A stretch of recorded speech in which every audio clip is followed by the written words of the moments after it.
स्वानि देव सवितर्दुरितानि पराशुव यद्भद्रं तन्न आशुः।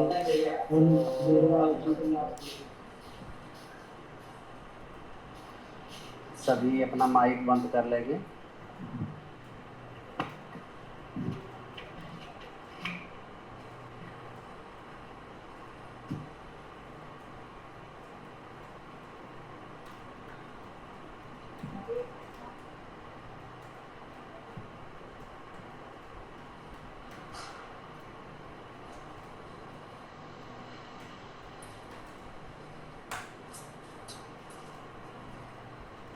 सत्यार्थ प्रकाश स्वाध्याय कक्षा के अंदर आप सभी का स्वागत। सभी को नमस्ते जी।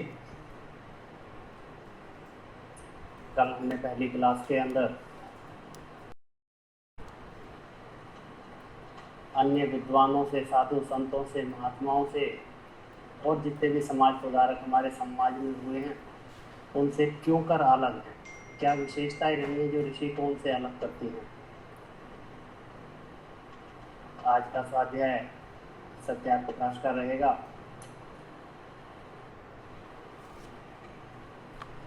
सत्यार्थ प्रकाश का ऋषि ने जो ग्रंथ बनाए उनमें सबसे अनूठा और सबसे विशेष ग्रंथ सत्यार्थ प्रकाश है। इस ग्रंथ की अनेक विशेषताएं हैं। यह ग्रंथ अपने आप में अनेक प्रकार से अनूठा है। इसके अंदर एक सबसे बड़ी विशेषता क्या है कि इस ग्रंथ का जब जिसने भी स्वाध्याय किया है, अर्थात जितनी बार इसका स्वाध्याय करते रहे उतनी बार एक नई चीज पता लगती रही, नया ज्ञान होता रहा है। अर्थात ऐसा नहीं कि इसको एक बार पढ़ के और आदमी समझे कि मुझे ये सारा समझ में आ गया। अर्थात इसको जितनी बार भी पढ़ा जाए उतना कम है। नए नए सिद्धांतों की हमें इससे जानकारी होती है।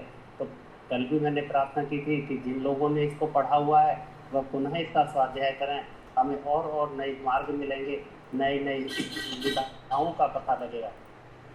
इस ग्रंथ के अंदर एक विशेष बात है कि ऋषि ने जो भी सिद्धांत रखने का प्रयास किया, जिन सिद्धांतों को इसके अंदर बताया गया उनको युक्ति और प्रमाण के साथ सिद्ध किया है, तर्क के साथ सिद्ध किया है। अर्थात कहीं पर भी उन्होंने ऐसा नहीं लिखा कि मैं ऐसा मानता हूँ और आप इसको माने। यह हमारे ऋषियों की एक परंपरा रही है, उसी परंपरा को ऋषि ने निभाया है। न्याय दर्शन के अंदर भी जिस किसी बात को सिद्ध करना होता है वहाँ पर एक युक्ति प्रयोग की जाती है। उसके अंदर 5 स्टेप होते हैं कि पहले प्रतिज्ञा, हेतु, उदाहरण, उपनय और निगमन। और उसी परंपरा को ऋषि ने यहाँ पर आप देखेंगे कि सत्यार्थ प्रकाश के अंदर जिस भी सिद्धांत को रखा है वहाँ पर इन 5 पदों का प्रयोग करते हुए अपनी बात को सिद्ध किया है। तो पूरे सत्यार्थ प्रकाश में जितने भी सिद्धांत रखे गए, जितनी भी बातें बताई गई, वो सारी की सारी तर्क और युक्ति और प्रमाणों के साथ उनको ऋषि ने सिद्ध किया है। इस ग्रंथ के अंदर एक विशेषता और है कि ये प्रश्नोत्तर शैली के अंदर है। अर्थात किसी भी चीज को समझने के लिए एक सामान्य व्यक्ति जितने प्रश्न उठा सकता है, ऋषि ने उन सब प्रश्नों को पहले से उठाकर और उनका उत्तर देकर उसको समझाने का प्रयास किया है। यह ऋषि की शैली बहुत महत्वपूर्ण है और एक सामान्य बुद्धि वाला व्यक्ति भी उस बात को बड़ी आसानी के साथ समझ जाता है। जो बड़े बड़े सिद्धांतों को पढ़ने के लिए लोग गुरुकुलों में और अन्य जगह जाया करते थे, ऋषि ने ग्रंथ के अंदर बड़ी सहजता के साथ उन सिद्धांतों को हमारे बीच में रखा और समझाने का प्रयास किया। तो सत्यार्थ प्रकाश के स्वाध्याय को शुरू करने से पहले आप लोगों से मैं एक अनुरोध करना चाहता हूँ कि इस ग्रंथ का स्वाध्याय जो हम लोगों ने शुरू किया है, इसको शुरू करने के बाद अंत तक अपना समय निकालकर इस स्वाध्याय को पूरा करेंगे और उसके अंदर कहीं पर भी अनाध्याय अर्थात बीच में छुट्टी का व्यवस्था नहीं करेंगे। कोई सिद्धांत यदि रह जाता है, छूट जाता है, तो अन्य सिद्धांतों को समझने में थोड़ी सी कुछ परेशानी आती है। अर्थात कहीं पर भी आप इसके अंदर ये ना समझें कि चलो आज की क्लास रह गई, कोई बात नहीं, कल फिर कर लेंगे। हाँ, इतना है कि जैसी व्यवस्था की गई है कि यदि दोपहर को ना ज्वाइन कर पाए तो शाम को वो क्लास पुनः रहेगी, आप शाम को ज्वाइन करें। परंतु सवेरे और शाम की कक्षा के अंदर एक कक्षा को तो अवश्य आप उपस्थित रहें ताकि हम इसके अंदर जाने ऋषि द्वारा दिए गए सिद्धांतों को पूरी तरह से समझ पाएं। हाँ, यह निश्चित है, इन सिद्धांतों को जब हम समझ पाएंगे, जान पाएंगे, उन पर आचरण करेंगे, हमारा यह मनुष्य जीवन बहुत छोटा सा जीवन है, इसे सफलता की ओर हम अग्रसर हो जाएंगे, इस जीवन को हम सफल कर ले जाएंगे, यह निश्चित है। हाँ, एक बात और विशेष मैं इस ग्रंथ की भूमिका शुरू करने से पहले आप लोगों से कहना चाहता हूँ, परमपिता परमात्मा ने इस मनुष्य योनि और अन्य योनियों के अंदर एक बहुत महत्वपूर्ण अंतर किया है। वो अंतर है कि अन्य योनियों के अंदर और मनुष्य योनि में जो एक विशेषता रही है वो है बुद्धि की। अर्थात मनुष्य योनि के अंदर एक व्यक्ति बुद्धि का प्रयोग कर सकता है। इसको असीम बुद्धि परमात्मा ने प्रदान की है। असीम का अर्थ ये ना समझें कि इसकी सीमा नहीं है। एक मनुष्य की योनि के अंदर बुद्धि की सीमा तो है, परंतु इतनी बुद्धि परमात्मा ने पर्याप्त मात्रा में दी है कि हम धर्म ग्रंथों का अध्ययन करके अपने जीवन को सफल कर सकें। तो हम इसका अध्ययन करते हुए सबसे पहले हम अपनी बुद्धि का प्रयोग करते चलें। आप ये देखेंगे कि जितने भी विश्व के अंदर मतांतर हैं, उनके अंदर जितने भी धर्म गुरु हुए हैं, कोई भी व्यक्ति इस बात के लिए नहीं कहता कि यहाँ बुद्धि का प्रयोग किया जाए। वो कहते हैं कि धर्म के अंदर बुद्धि का कोई प्रयोग नहीं, सीधा सीधा जो गुरु जी ने कह दिया या खुदा ने कहा या गॉड ने जो कह दिया, जो लिख दिया, उसके अंदर हमें सोचने समझने की आवश्यकता नहीं, जो कह दिया उतना पर्याप्त है। और इस कारण क्या हुआ है कि उन मतांतरों के अंदर अनेक प्रकार के असत्य सिद्धांतों को माना गया है, उनको समझा गया है और उन्हीं के ऊपर लोग चलते हैं। एक छोटी सी बात आप कहकर मैं भूमिका को शुरू करने का प्रयास करता हूँ कि आज जिस पाश्चात्य जगत के अंदर हम लोग सोचते हैं कि वो लोग हमसे बहुत आगे हैं, वो विद्वता में, वो ज्ञान में, टेक्नोलॉजी में हमें आगे हैं, उनकी बाइबल के अंदर ये आज भी ये लिखा हुआ है और उसी को वो लोग पढ़ते हैं कि ये धरती कैसी है, चपटी है। अर्थात ये बॉल की तरह गोल नहीं है, ये ऐसे चपटी है जैसे चटाई चपटी होती है, जैसे रोटी चपटी होती है। तो उस तरीके से इस पृथ्वी को आज भी वो लोग मानते हैं, जबकि आज का विज्ञान यह सिद्ध कर चुका है कि ये पृथ्वी गोल है। और इसकी गोलाई को जो अब ये जानते हैं, हमारे ऋषि महर्षियों ने कब लिख दिया था? 2 अरब वर्ष पहले वेद के अंदर इसका पूरा वर्णन है कि ये पृथ्वी कैसी है, ये ब्रह्मांड कैसा है, इसकी गतियाँ कैसी हैं और किस तरीके से इसको सारा संचालन परमात्मा द्वारा किया जाता है। तो अब उन लोगों ने वो जो लिख दिया वो उसको आज भी उसी के ऊपर कहते हैं। बोला नहीं, जो लिखा है इसको तो हम बदल नहीं सकते। हाँ, पृथ्वी तो अब गोल है और आज भी चर्च के अंदर उसी बात को पढ़ाया जाता है। आज भी वो परमात्मा को चौथे आसमान पर मानते हैं और मुसलमान लोग खुदा को 7वें आसमान पर मानते हैं, जबकि यह सिद्ध है कि ऊपर ऐसा कुछ भी, कहीं पर भी कोई ऐसा आसमान नहीं है। ये सारी खाली जगह है, आकाश है और इसके अंदर सारे नक्षत्र गति करते हैं, परंतु आज भी वो बुद्धि का प्रयोग नहीं करते। परंतु ये मंच आर्य समाज का ऐसा है जहाँ पर सबसे पहले ये कहा जाता है कि आप कुछ भी पढ़ें, कुछ भी समझें, कुछ भी सुने, बुद्धि का प्रयोग करें और बुद्धि के हिसाब से उसके बाद जो सत्य लगे उसको माने और जो असत्य है उसको छोड़ दिया जाए। ऐसा नहीं है कि असत्य के साथ फिर चिपका रह जाए, असत्य को छोड़ने में देर ना करें। इसलिए सत्य का ग्रहण और असत्य त्याग हमारा एक मुख्य उद्देश्य है। और उसी परंपरा के अंदर ऋषि ने इस ग्रंथ के अंदर आप देखेंगे कि जगह जगह पर अनेक बार इस बात का प्रचार प्रसार करने का प्रयास किया है कि सत्य विद्या को धारण किया जाए और असत्य को छोड़ दिया जाए। तो आपसे भूमिका शुरू करने से पहले मैं एक अनुरोध फिर दोबारा पुनः करना चाहता हूँ कि हमारे कुल के अंदर, हमारे समाज के अंदर, हमारे व्यवस्थाओं के अंदर अनेक प्रकार की कुछ रूढ़ियाँ हो सकती हैं, कुछ परंपराएं हो सकती हैं, कुछ ऐसी मान्यताएं हो सकती हैं कि जो मान्यताएं सत्य के ऊपर आधारित नहीं है। अगर ऐसी कोई मान्यता है, ऐसे कोई चीज़ हमें समझ में आती है तो हम उसे छोड़ने में तत्पर रहना चाहिए। और कोई सत्य विद्या हमको प्राप्त होती है तो उसको पालन करने में बिल्कुल भी हिचक, किसी तरह का संशय नहीं रखना चाहिए। हाँ, बुद्धि का प्रयोग सबसे पहले। इसीलिए ऋषि ने उन जो 5 चीज़ों का मैंने आपको बताया, न्याय शास्त्र के अनुसार स्थिति का निर्धारण करने के लिए ऋषि ने हर सिद्धांत के साथ उसका प्रयोग किया है।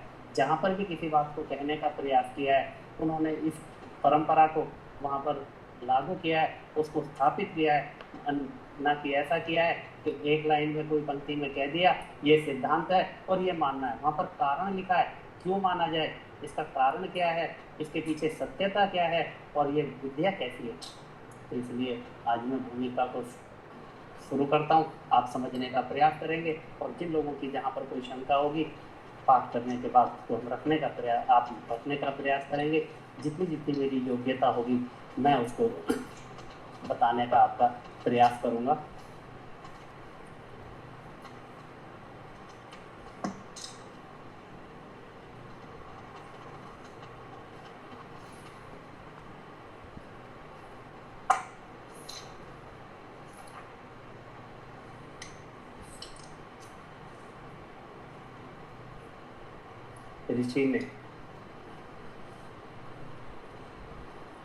ऋषि का जितना महत्वपूर्ण यह ग्रंथ है सत्यार्थ प्रकाश, उतनी ही महत्वपूर्ण इसकी भूमिका है। सामान्यतः हम देखते हैं कि कई बार जिन ग्रंथों का अध्ययन करते हैं तो भूमिका को ऐसा ही मान के छोड़ देते हैं कि इसके अंदर कोई विशेष बात नहीं लिखी, परंतु भूमिका की महत्ता ऋषि ने जो लिखी है वो कम नहीं है। इस ग्रंथ को समझने से पहले यदि हम भूमिका को छोड़ दें तो ये ग्रंथ हम पूरा कि ऋषि का मंतव्य क्या है, उनका उद्देश्य क्या है, किस लिए इस ग्रंथ की रचना की है, ये सारी बातें हमसे छूट जाएंगी। इसलिए भूमिका को बड़े ध्यान से समझने का, उसको जानने का प्रयास करेंगे। ऋषि लिखते हैं, ऋषि ने सबसे पहले यहाँ पर परमात्मा की वंदना करते हुए लिखा है, ओम सच्चिदानंदेश्वराय नमो नमः। भूमिका ऋषि लिखते हैं जिस समय अर्थात इस ग्रंथ की जो रचना हुई है वो 1874 के अंदर की है। उस समय की व्यवस्था ऋषि यहाँ पर लिखते हैं कि जिस समय मैंने ये ग्रंथ सत्यार्थ प्रकाश बनाया था, अर्थात ये पुरानी बात कर रहे हैं क्योंकि ये वाली जो भूमिका है ये दूसरे संस्करण के सत्यार्थ प्रकाश का 2 बार निर्माण हुआ, एक बार पहली बार और दूसरी बार। तो ये जो दूसरा संस्करण है उसके अंदर ऋषि ने भूमिका लिखी है। तो उसके अंदर पहले वाले की चर्चा करते हुए लिखते हैं, जिस समय मैंने ये ग्रंथ सत्यार्थ प्रकाश बनाया था उस समय और उससे पूर्व, अर्थात जब ऋषि ने लेखन कार्य शुरू किया था 1874 के अंदर, उस समय और उससे पूर्व संस्कृत भाषण करने, पठन पाठन में संस्कृत ही बोलने और जन्मभूमि की भाषा गुजराती होने के कारण मुझको इस भाषा का विशेष परिज्ञान न था। इस भाषा अर्थात हिंदी भाषा का, जिसको हम आज हिंदी के नाम से जानते हैं। तो ऋषि कहते हैं कि 1874 के अंदर जब मैंने सत्यार्थ प्रकाश बनाया था तो उस समय मुझे ऋषि ने इस हिंदी भाषा का नाम रखा है आर्य भाषा। तो कहते हैं कि आर्य भाषा का मुझे परिज्ञान ना था। और पहले ऋषि क्या था, जितना भी इनका प्रचार प्रसार चलता था सारा संस्कृत के अंदर चलता था। और लेखक लिखते हैं कि उनके संस्कृत के अंदर जब व्याख्यान होते थे, इतनी सरल संस्कृत के अंदर उनके व्याख्यान होते थे कि संस्कृत को ना जानने वाला व्यक्ति जो सामान्यतः हिंदी को जानता था वह भी उसको पूर्णतः समझ पाता था। तो लिखते हैं ऋषि कि उस समय उससे पूर्व संस्कृत भाषण करने और पठन पाठन में संस्कृत ही बोलने और जन्मभूमि की भाषा गुजराती, क्योंकि ऋषि का जन्म गुजरात में हुआ था तो वो गुजराती भाषा को पूर्णतः जानते थे। तो जन्म भूमि की भाषा गुजराती होने के कारण मुझको इस भाषा का विशेष परिज्ञान न था, इससे भाषा अशुद्ध बन गई थी।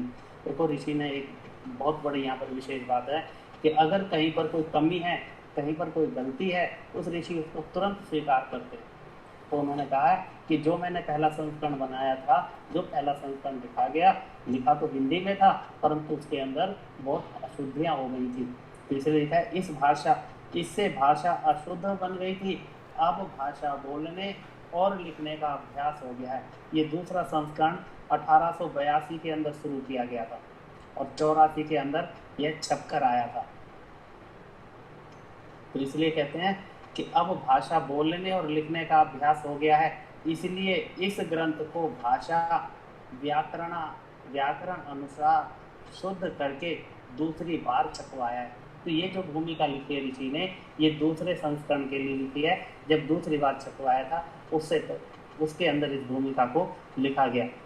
कहीं कहीं शब्द वाक्य रचना का भेद हुआ है, अर्थात पहली बार जो सत्यार्थ प्रकाश लिखा गया उससे और दूसरी की तुलना करते हुए ऋषि कहते हैं कि पहले और इसके अंदर कहीं कहीं पर शब्दों का और वाक्य रचनाओं का भेद हुआ है, सो करना उचित था। क्योंकि पहले के अंदर ऋषि कहते हैं कि अशुद्ध बन गई थी, इसलिए उसको शुद्ध करना था, तो कहीं कहीं पर शब्द भी बदले गए और कहीं कहीं पर वाक्य रचना भी ठीक की गई।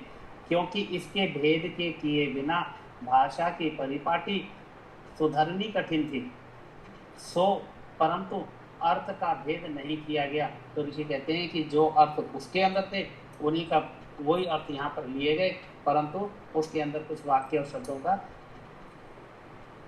परिवर्तन किया गया। प्रत्युत विशेष तो लिखा गया, अर्थात जो पहले लिखा है उससे कुछ विशेष इसके अंदर और भी जोड़ा गया।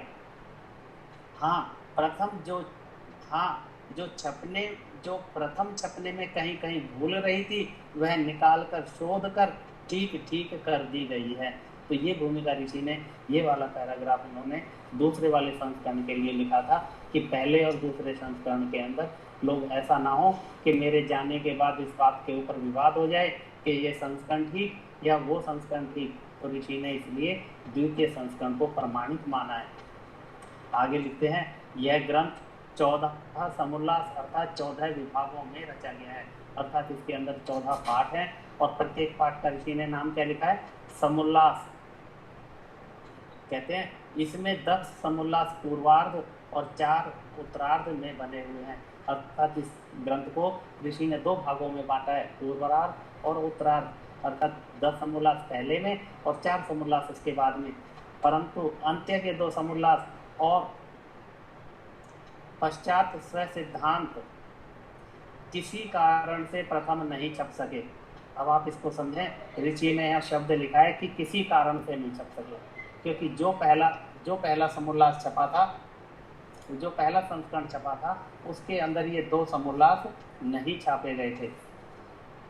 और ऋषि ने यहाँ पर एक शब्द का प्रयोग किया है कि किसी कारण से नहीं छापे गए थे। कारण को ऋषि ने यहाँ उद्देश्य नहीं किया, क्योंकि इसके बारे में मैं आपको थोड़ा सा बता देना चाहता हूँ कि सत्यार्थ प्रकाश की जो रचना की गई उसके प्रेरणा स्रोत रहे थे राजा जय कृष्ण दास। ये मुरादाबाद के रहने वाले थे और बनारस के अंदर ये डिप्टी कलेक्टर थे। उन्होंने ही ऋषि से प्रार्थना की थी कि ऋषिवर, आपके जितने भी व्याख्यान होते हैं उनको लोग सुन के चले जाते हैं, आपके जाने के बाद इन व्याख्यानों का लोग कैसे उनको पढ़ पाएंगे, समझ पाएंगे, इन सिद्धांतों को कैसे समझेंगे। क्यों ना एक ग्रंथ की रचना कर दी जाए ताकि उन सबको उसमें संकलन किया जाए और आप इन सिद्धांतों को उसके अंदर रखे जाएं।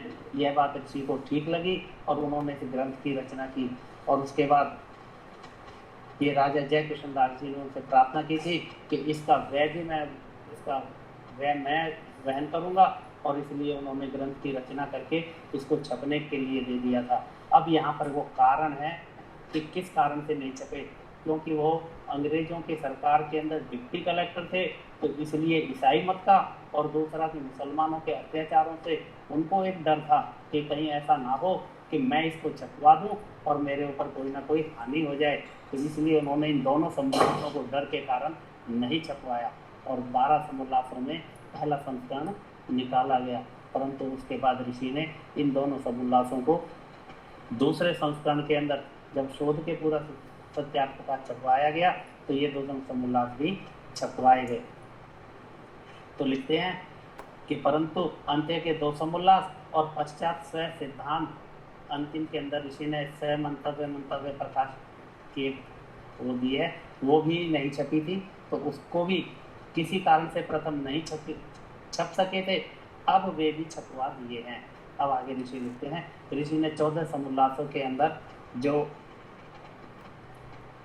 क्या क्या विषय हैं वो भी अपनी भूमिका में दिए हैं। आप देखेंगे कि ऋषि ने जो इसके अंदर क्रम दिया है, कुछ विद्वान हमारे आर्य समाज के अंदर ये कहते हैं कि सत्य प्रकाश पढ़ने का एक तरीका है, और वो तरीका कैसे बताते हैं कि पहला चौथा पढ़ो, फिर दूसरा पढ़ो, फिर 8वां पढ़ो, फिर 6वां पढ़ो, पहला बाद में पढ़ो।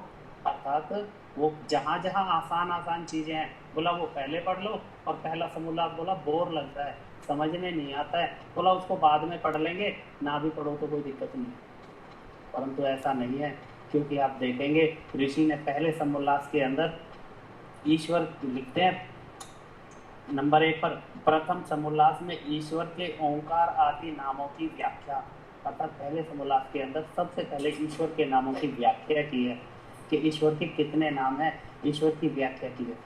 आप ये देखो, संसार के अंदर यदि सबसे ज़्यादा झगड़े होते हैं, सबसे ज़्यादा विरोध होता है, सबसे ज़्यादा अगर आपस के अंदर कहीं द्वेष है, तो केवल 2 चीज़ों पर है, एक ईश्वर पर और एक धर्म पर। जब तक कोई व्यक्ति ईश्वर के बारे में पूर्णतः संदेह रहित निश्चयात्मक बुद्धि नहीं बना पाएगा, अन्य सिद्धांतों को वो नहीं जान सकता। इसीलिए ऋषि ने सबसे पहला समुल्लास ईश्वर के बारे में लिखा है कि लोग सबसे पहले ईश्वर को जाने, क्योंकि संसार के अंदर केवल 3 पदार्थ अनादि हैं, आत्मा, परमात्मा और प्रकृति, और परमात्मा इनमें सबसे महत्वपूर्ण है। इसको जाने बिना अन्य चीजों को समझा नहीं जा सकता। इसलिए ऋषि ने सबसे पहले ईश्वर के नामों की व्याख्या की है, और इसको जब तक कोई व्यक्ति नहीं जान पाएगा, आगे का सत्यार्थ प्रकाश पढ़ना और ना पढ़ना उसके लिए कोई महत्वपूर्ण नहीं है। अर्थात ईश्वर को जाने बिना, ईश्वर को माने बिना आगे सत्यार्थ प्रकाश पढ़ने का कोई भी लाभ नहीं है। इसलिए जो क्रम ऋषि ने दिया है, उसी क्रम से हमें सत्यार्थ प्रकाश को पढ़ना चाहिए। मैं आपको अभी इसके बारे में 14 समुल्लास में क्या क्या विषय हैं आप देखेंगे, ऋषि ने बड़े अच्छे उत्तम क्रम से उन विषयों को रखा है। तो सबसे पहले रखा है प्रथम समुल्लास में ईश्वर के ओंकार आदि नामों की व्याख्या, द्वितीय समुल्लास में संतानों की शिक्षा, अर्थात दूसरे के अंदर संतानों को शिक्षा कैसे की जाए, तो इसके अंदर संतानों की उत्पत्ति से लेके और जो घर के अंदर शिक्षा दी जाती है उसका वर्णन यहाँ किया है। उसके बाद तृतीय समुल्लास में ब्रह्मचर्य, पठन पाठन व्यवस्था, सत्य असत्य ग्रंथों के नाम और पढ़ने पढ़ाने की रीति, अर्थात सबसे पहले परमात्मा की, उसके बाद संतानों की उत्पत्ति और उनके घर के अंदर शिक्षा, उसके बाद गुरुकुल प्रणाली का ऋषि ने यह तीसरे नंबर पे दिया है। और उसके बाद है ब्रह्मचर्य आश्रम के बाद फिर लिखते हैं चतुर्थ समुल्लास में विवाह और गृह आश्रम का व्यवहार, तो अर्थात इसके अंदर गृहस्थ आश्रम के बारे में ऋषि ने उसकी चर्चा की है। क्रम वही है जो हमारे जीवन का होता है। उसके बाद लिखते हैं पंचम समुल्लास में वानप्रस्थ और संन्यास आश्रम विधि, अर्थात मनुष्य के पूरे जीवन की व्यवस्था ऋषि ने यहाँ 5 समुल्लासों के अंदर पूरी की है।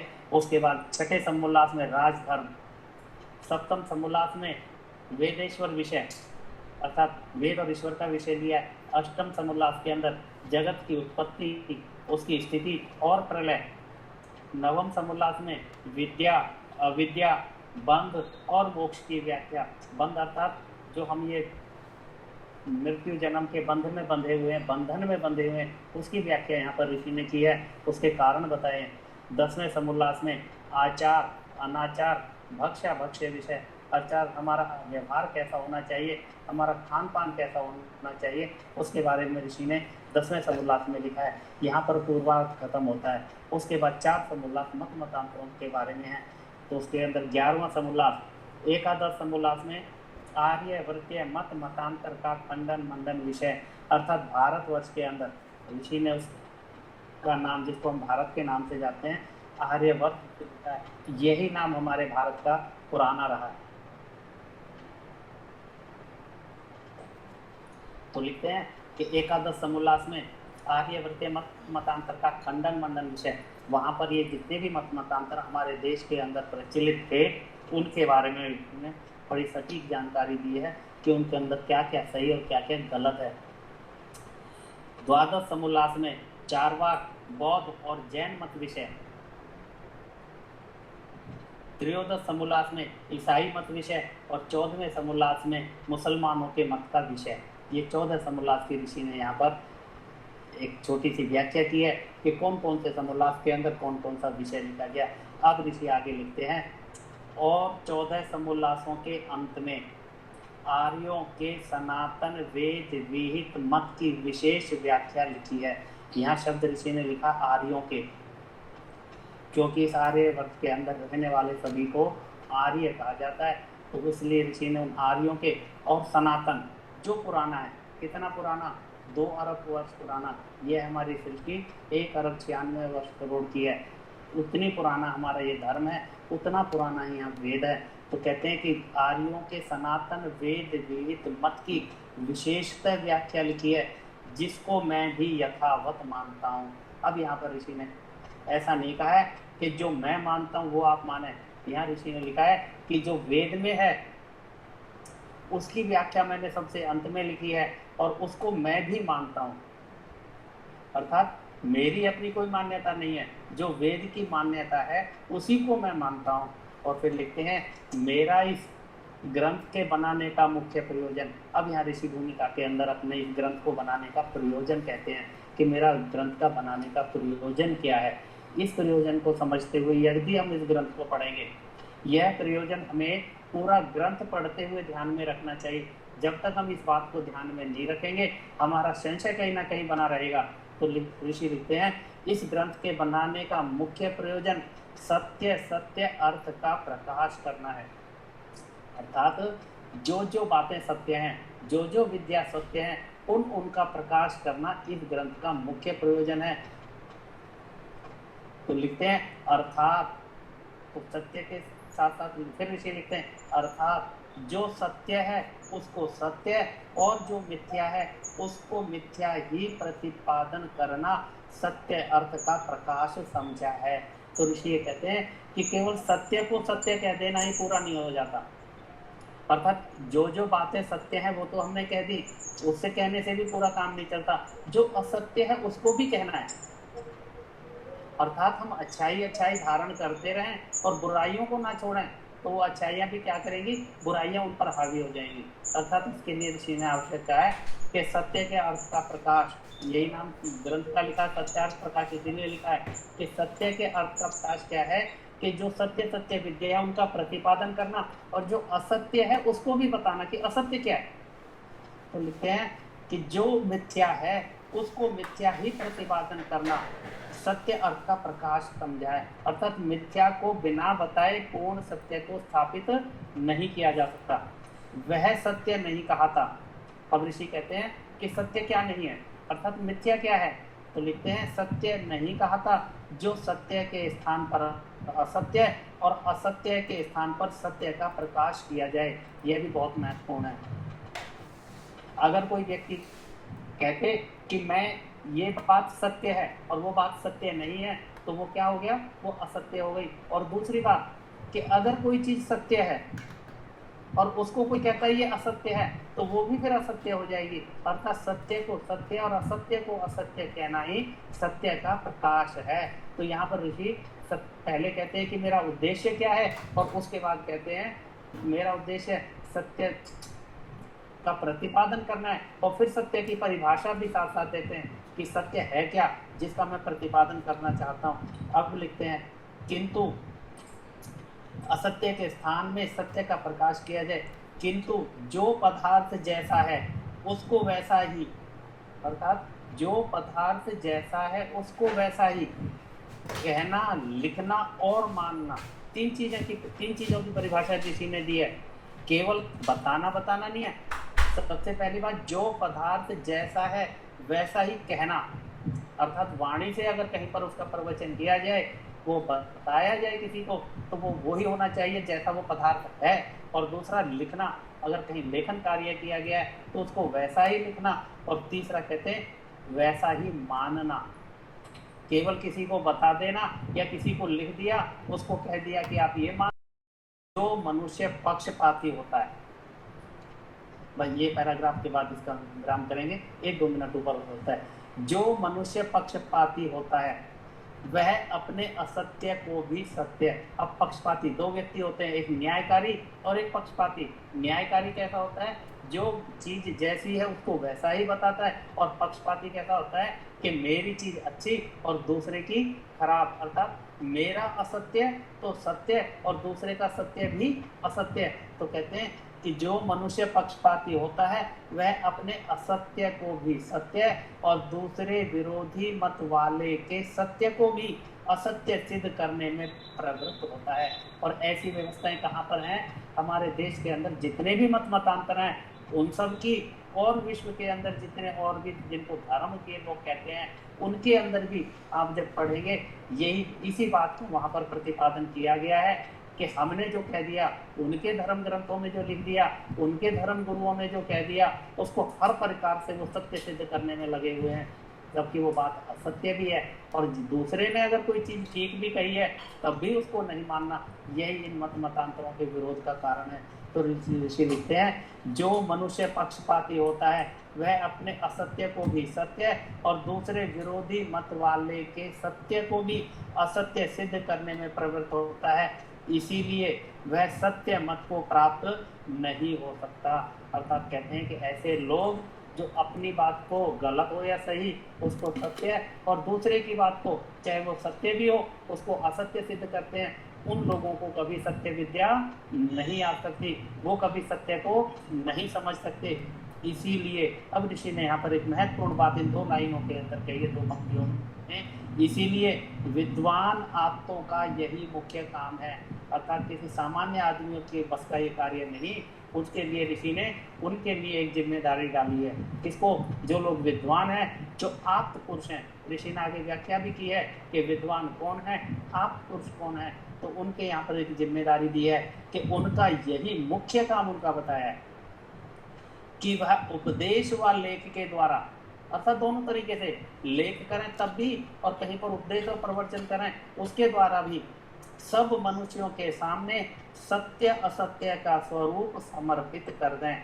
क्योंकि सत्य असत्य का स्वरूप कौन समर्पित कर सकता है? एक विद्वान और आप्त व्यक्ति ही कर सकता है, क्योंकि जिसको खुद नहीं पता कि सत्य क्या है और असत्य क्या है, वो दूसरों को जब भी बताएगा गलत बताएगा। परंतु विद्वान और आप्त ऐसे व्यक्ति हैं जो सत्य और असत्य का निर्णय करने में सक्षम होते हैं। तो इसीलिए उनकी जिम्मेदारी यहाँ पर ऋषि ने दी है कि वह सब मनुष्यों के सामने सत्य असत्य का स्वरूप समर्पित कर दें, पश्चात वे स्वयं अपना हित अहित समझकर, अब आप लोगों का काम कह दिया कि आप लोगों की जिम्मेवारी सत्य असत्य का निर्णय करके सब मनुष्यों के सामने, और उसके बाद वो जो मनुष्य हैं अब उनकी क्या जिम्मेवारी है, इसलिए उनके लिखा है पश्चात वे स्वयं। ये स्वयं किसके लिए है? उन लोगों के लिए जिनको सत्य असत्य का ज्ञान आप तो लोगों ने कराया है।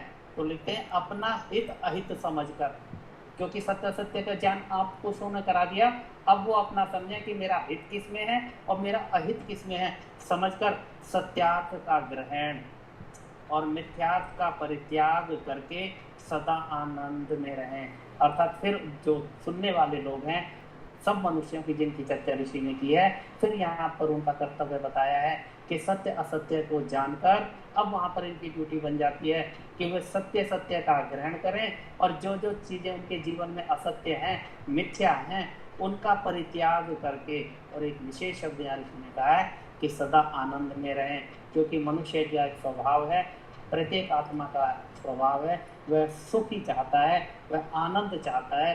तो यहाँ पर आनंद के लिए ऋषि ने एक विशेष बात लिखी है कि उसको आनंद कैसे मिलेगा, कि सत्य असत्य का पहले निर्णय करें और उसके बाद सत्य का ग्रहण और असत्य का त्याग करने के अतिरिक्त आनंद में रहने का और कोई मार्ग यहाँ पर नहीं है।